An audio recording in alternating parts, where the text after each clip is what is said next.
बचे हुए प्रत्याशियों पर मंथन किया जाएगा। बिल्कुल, सीसी की बैठक में नामों पर अंतिम मोहर लगने वाली है। सीसी की बैठक के बाद बीजेपी की 5वीं लिस्ट जारी होगी। अब तक 136 प्रत्याशियों की घोषणा बीजेपी की ओर से की जा चुकी है। 94 सीटों पर अभी तक उम्मीदवार घोषित नहीं हुए हैं और इन्हीं सीटों पर प्रत्याशियों के नामों पर आज की बैठक में मंथन किया जाएगा। और चलिए इस पर ज्यादा बातचीत कर लेते हैं। हमारे साथ हमारे सहयोगी विकास राजधानी दिल्ली से हमारे साथ फोन लाइन पर जुड़ गए हैं।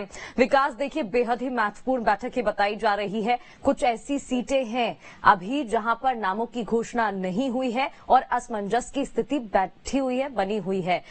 आज क्या रणनीति तैयार की जाएगी, मंथन होना है? जी देखिए, राजस्थान हो या मध्य प्रदेश हो, वहाँ के सीटों को लेकर के तमाम सीटें बची हुई हैं और उसको लगातार बीजेपी की तरफ से मंथन की जा रही है और तय करने की कोशिश की जा रही है, क्योंकि बीजेपी की रणनीति इस बार अलग है। बीजेपी ये नहीं चाहती है कि किसी भी तरीके से कांग्रेस के प्रत्याशी के सामने बीजेपी का प्रत्याशी कमजोर पड़े, इसलिए सभी 4 श्रेणियों में सीटों का बंटवारा बीजेपी ने किया था, ए, बी, सी और डी। तो बी, सी और बी श्रेणी की जो टिकटें थी उनको उसकी घोषणा बीजेपी ने पहले कर दी, लेकिन विपक्ष के बड़े नेताओं की घेराबंदी करने के लिए कुछ सीटों को बीजेपी ने बचा कर रखा था। उसके लिए अब बैठक होने वाली है और क्योंकि अब चुनाव की तिथि सामने आ चुकी है और पूरी ताकत से बीजेपी पूरे मैदान में उतरी हुई है, लिहाजा अब प्रत्याशियों की सूची, अंतिम सूची जारी करने के लिए कह सकते हैं कि बड़ी बैठक होने वाली है। और इस बात की आज पूरी संभावना है कि शाम 5 बजे बीजेपी मुख्यालय में बीजेपी केंद्रीय चुनाव समिति की बैठक हो। उसके पहले बीजेपी के राष्ट्रीय अध्यक्ष जेपी नड्डा राजस्थान और मध्य प्रदेश के जो कोर ग्रुप के नेता हैं, जो वरिष्ठ नेता हैं, उनके साथ बैठक कर नामों पर चर्चा करेंगे और जो इस बैठक में जिन नामों पर मुहर लगाई जाएगी और चर्चा होगी उन नामों पर ही फिर सीईसी की बैठक में विचार होगा और उस पर मुहर लगा करके उसकी घोषणा बीजेपी की तरफ से कर दी जाएगी। तो आज का दिन बड़ा महत्वपूर्ण है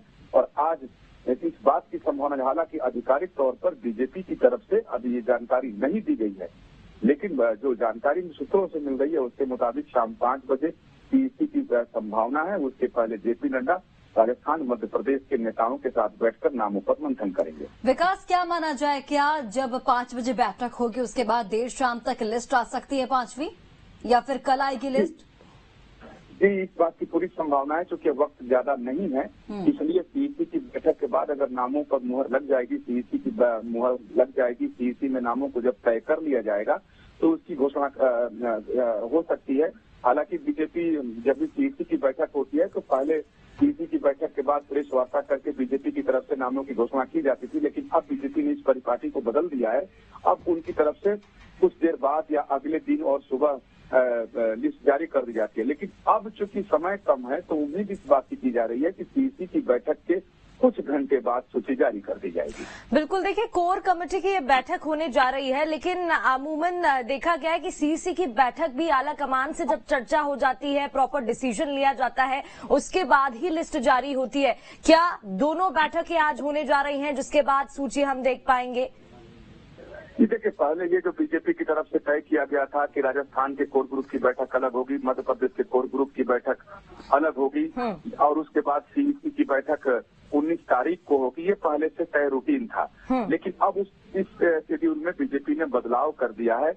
अब जेपी नड्डा के साथ इन नेताओं की बैठक होगी और जैसा मैंने पहले कहा कि संभावना इस बात की है, क्योंकि पार्टी की तरफ से अभी जानकारी नहीं दी गई है, जो जानकारी मुझे मिली है कि शाम 5 बजे सीईसी की बैठक हो सकती है और बीजेपी में निर्णय लेने की जो सर्वोच्च इकाई है और सर्वोच्च संस्था है वो केंद्रीय चुनाव समिति ही है और केंद्रीय चुनाव समिति में अगर नामों पर मुहर लगा दी जाएगी तो उसके बाद उसकी घोषणा कर दी जाएगी। सीईसी के पहले किसी भी नाम की घोषणा नहीं की जाती है। बिल्कुल विकास, जैसा कि हमने देखा बीजेपी की जो चौथी लिस्ट आई थी उसमें बीजेपी बिल्कुल सेफ खेलती हुई नजर आई, 24 मंत्रियों को मौका दिया। 5वीं लिस्ट में क्या कुछ स्ट्रैटेजी, क्या कुछ रणनीति बनाई जाएगी? देखिए, जो बीजेपी की रणनीति अभी तक समझ में आ रही है उसके मुताबिक जो बीजेपी है, जितने विपक्ष के बड़े नेता हैं, राजस्थान की बात करें तो अशोक गहलोत, मध्य प्रदेश में कमलनाथ, छत्तीसगढ़ में बघेल को घेरने की रणनीति में है और बीजेपी की रणनीति है कि इन लोगों के खिलाफ और इन लोगों के क्षेत्र में बड़े और कद्दावर नेताओं को विधानसभा चुनाव में उतारा जाए। आपने पहले देखा कि केंद्रीय मंत्रियों और सांसदों को टिकट देकर बीजेपी मैदान में इस बार उतार रही है और 18 सांसद मैदान में उतारे जा चुके हैं। तो अब संभावना जताई जा रही है कि चाहे वो राजस्थान हो या मध्य प्रदेश हो या छत्तीसगढ़ हो, जो थोड़ी बहुत सीटें बची हुई हैं, उन सभी पर बीजेपी बड़े लोगों को बिल्कुल विकास, अब देखना होगा कि चूंकि आज बेहद ही महत्वपूर्ण दिन है, बैठक का दौर आज पूरे दिन जारी रहेगा और बैठक के बाद किस तरीके से घोषणाएं होती हैं वो भी बेहद अहम हो जाएगा। आपका बहुत बहुत धन्यवाद तमाम जानकारी हम तक पहुंचाने के लिए। बिल्कुल, और इस पर ज्यादा चर्चा कर लेते हैं। राजधानी भोपाल से हमारी संवाददाता नीलम गुरवे भी हमारे साथ जुड़ गई हैं। नीलम, देखिए बेहद ही महत्वपूर्ण ये बैठक होने जा रही है, बैठक से जुड़ी क्या जानकारी आपके पास है ये तो बताइएगा, लेकिन हमने बीजेपी की स्ट्रैटेजी जो नोट की है, चौंकाने वाले खुलासे बीजेपी ने किए, एक स्ट्रैटेजी रणनीति के साथ आगे बढ़ती नजर आई, क्योंकि कांग्रेस ने जो सीटों पर नामों का ऐलान किया है उसमें कहीं ना कहीं चुनौती बीजेपी को दी गई है कुछ सीटों पर। उसको देखते हुए क्या रणनीति अपनाई जाएगी अब?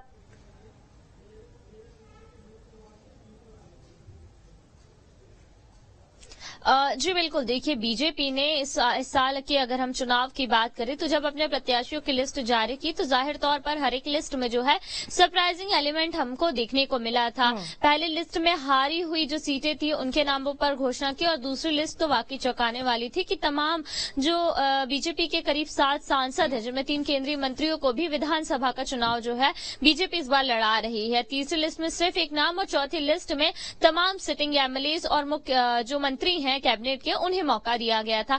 5वीं लिस्ट के बारे में ये जानकारी मिल रही है कि जिन सीटों पर जो है पेच फंसा हुआ है उन पर जो है 5वीं सूची में नाम जारी कर दिए जाएंगे, क्योंकि ये वो सीटें हैं जो बीजेपी के हाथ में नहीं है या फिर बीजेपी के हाथ में है भी तो वहां पर जो है कहीं ना कहीं स्थिति इस वक्त जो है कमजोर नजर आ रही है और इनमें जो है सिर्फ जो दावेदार हैं वो एक नहीं कई सारे हैं। तो ऐसे में कई फैक्टर काम करते हैं, जैसे अगर कई दावेदार है तो कहीं कार्यकर्ताओं की नाराजगी न उठाना पड़े, इसके अलावा किसी ऐसे चेहरे को मौका दिया जाए जो कि नया हो तो कहीं उस बात की नाराजगी ना हो, क्योंकि ये बहुत ज्यादा इस वक्त अहम हो जाता है कि कार्यकर्ता अगर नाराज है तो पार्टी को उसका खामियाजा भुगतना पड़ेगा। हमने ये देखा था कि अभी जो है जब चौथी लिस्ट आई थी तो उसमें जब सिटिंग एमएलए को मौका दिया तो कहीं ना कहीं थोड़ी बहुत नाराजगी कार्यकर्ताओं में